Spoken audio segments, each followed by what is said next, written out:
खबर नोएडा से है, जहां नोएडा के उत्तराखंड पब्लिक स्कूल के बाहर महिला शिक्षकों का धरना प्रदर्शन देखने को मिला है। स्कूल मैनेजमेंट की स्कूल में पढ़ाने वाली महिला शिक्षकों ने की थी शिकायत।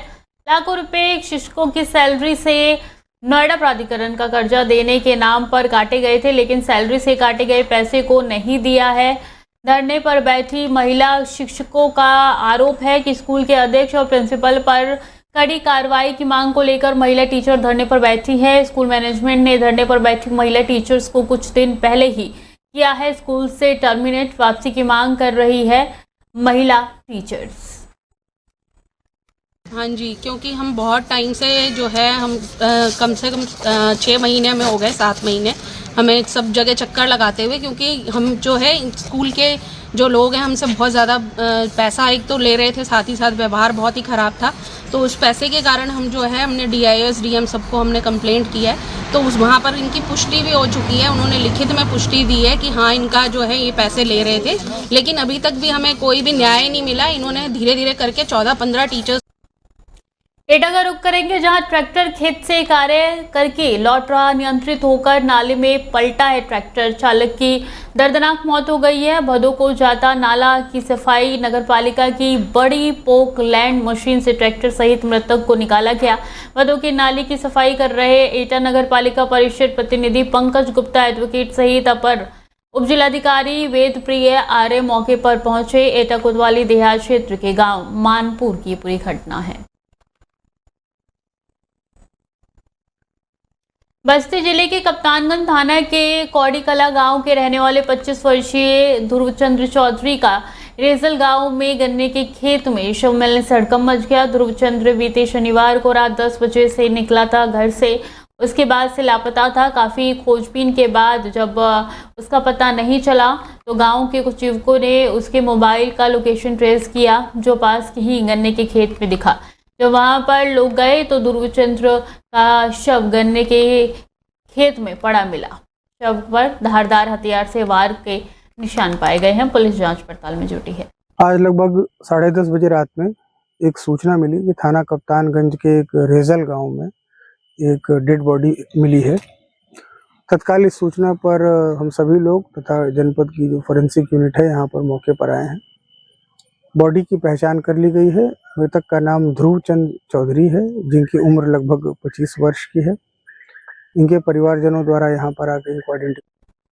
ताज़ा मामला ललितपुर जनपद के जिला कारागार का है, जहां जिला विधिक सेवा प्राधिकरण सचिव मयंक जायसवाल द्वारा जेल का निरीक्षण किया गया है।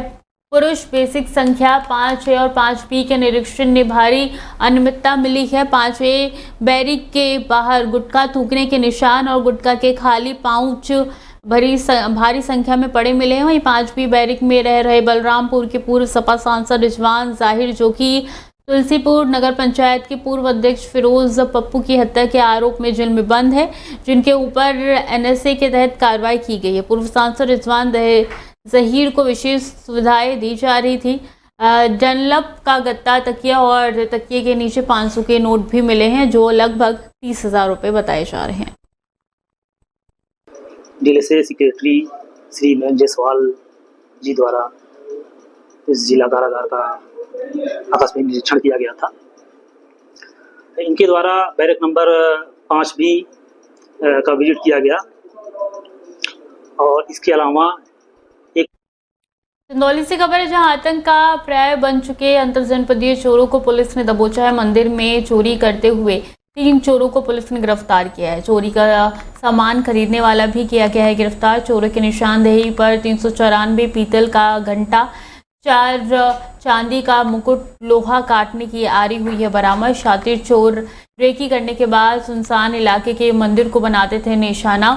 चंदौली के कई थाना क्षेत्रों के मंदिरों में चोरी की घटना को अंजाम दे चुके हैं। पिछले 10 दिनों में 60 से ज़्यादा चोरी की घटना को अंजाम दे चुके हैं। ताबड़तोड़ चोरी की घटना से इलाके में दहशत का माहौल। चोरों की गिरफ्तारी के बाद लोगों ने पुलिस की त्वरित कार्रवाई को सराहा है। ऐसा एलिया साहबगंज, चकिया और अन्य जनपद के थानों में कुछ दिनों से 10 से 12 दिन से मंदिरों में जो एकांत में मंदिर बने हैं उनके घंटे और मुकुट चोरी हो रहे थे। इस सिलसिले में पुलिस सक्रिय थी पुलिस अधीक्षक महोदय के निर्देशानुसार प्रत्येक मंदिर पर हमारी पिकेट और गाढ़ाबंदी लगी हुई थी। बिजनौर से खबर है, जहां एनएच पर चल रहे निर्माण कार्य के दौरान निर्माणाधीन पुल गिरा है। निर्माणाधीन पुल गिरने से काम कर रहे मजदूरों में हड़कंप मचा है। निर्माणाधीन पुल गिरने से कोई जनहानि नहीं हुई है। घटिया सामग्री का इस्तेमाल कर पुल बनाने का आरोप है। मानकों को दरकिनार कर नेशनल हाईवे पर काम करने का आरोप लगा है। नेशनल हाईवे के अधिकारी और जिला प्रशासन नहीं दे रहा है इस ओर ध्यान। बिजनौर के मेरठ पौड़ी नेशनल हाईवे 119 का मामला है।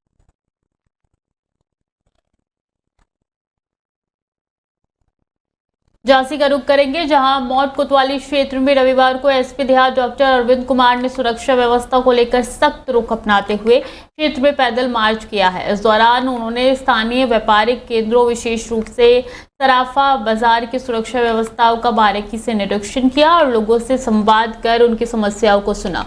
डॉक्टर अरविंद कुमार ने सराफा बाजार में लगे सीसीटीवी कैमरों की स्थिति की जाँच की और पुलिस बल की सतर्कता की समीक्षा की। उन्होंने पुलिस कर्मियों को चौकसी बढ़ाने और संदिग्ध गतिविधियों पर नजर रखने के निर्देश दिए। साथ ही ये भी सुनिश्चित करने के लिए कहा कि बाजार में आने वाले प्रत्येक व्यक्ति की गतिविधियों पर नजर रखी जाए। झांसी में ट्रेन से यात्रियों ने एक फर्जी टीटी को पकड़ा है। वो ट्रेन में यात्रियों के टिकट चेक कर रहा था। लोगों ने उसके गले में निजी कंपनी का पहचान पत्र देखा तो उस पर शक हुआ। इसके बाद उसे पकड़कर रेलवे के टीटी को सौंप दिया गया। यहाँ ट्रेन झांसी पहुंची तो टीटी ने उसके आरपीएफ को सौंप दिया, जहां पर उससे पूछताछ की जा रही। घटना रविवार देर रात की बताई जा रही है।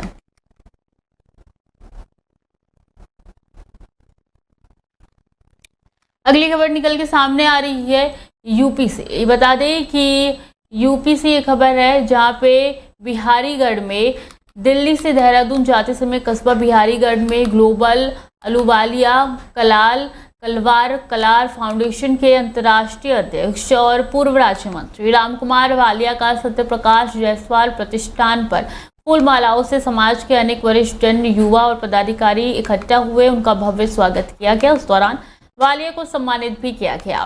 रामकुमार वालिया पिछले कई सालों से समाज को एकजुट करने और सामाजिक समरसता और संगठन की मजबूती के लिए कार्य कर रहे हैं। उनके प्रयासों से देश भर में अहलुवालिया कलार समाज में नई जागरूकता और संगठनात्मक ऊर्जा का संचालन हो रहा है। वालिया जी ने अपने उद्बोधन में समाज के उत्थान, शिक्षा और युवाओं को संगठित करने पर जोर दिया। उन्होंने कहा कि समाज की तरह ही सभी संभव लोग एकजुट होए और कार्य करें।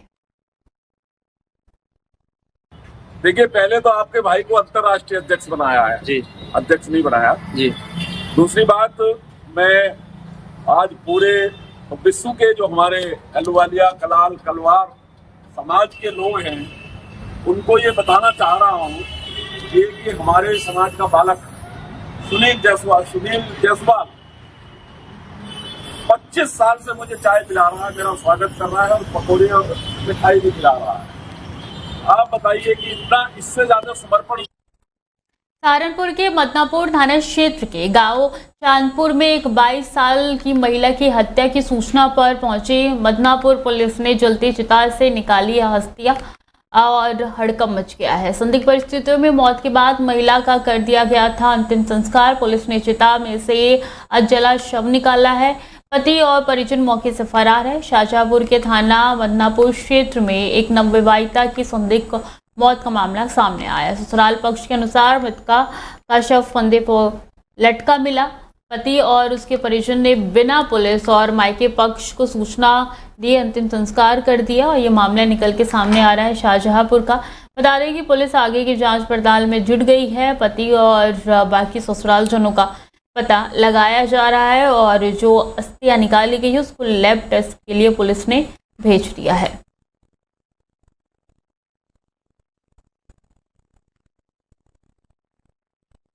नोएडा का रुख करेंगे, जहां पुलिस ने दिखाई है मानवता। कुछ ही घंटों में मासूम बच्ची को खोज निकाला है। सूचना मिलते ही फेज 1 थाना पुलिस की 3 टीमों ने प्रयास शुरू किया। कुछ ही घंटे में सीसीटीवी कैमरों के माध्यम से पुलिस ने मासूम बच्ची को सकुशल बरामद किया। बच्ची को पाकर परिजन खुश हुए, चेहरे पर मुस्कान दिखी। पुलिस को धन्यवाद कहा। सेक्टर 10 से 3 साल की मासूम बच्ची लापता हो गई थी, जिसको पुलिस ने ढूंढ निकाला।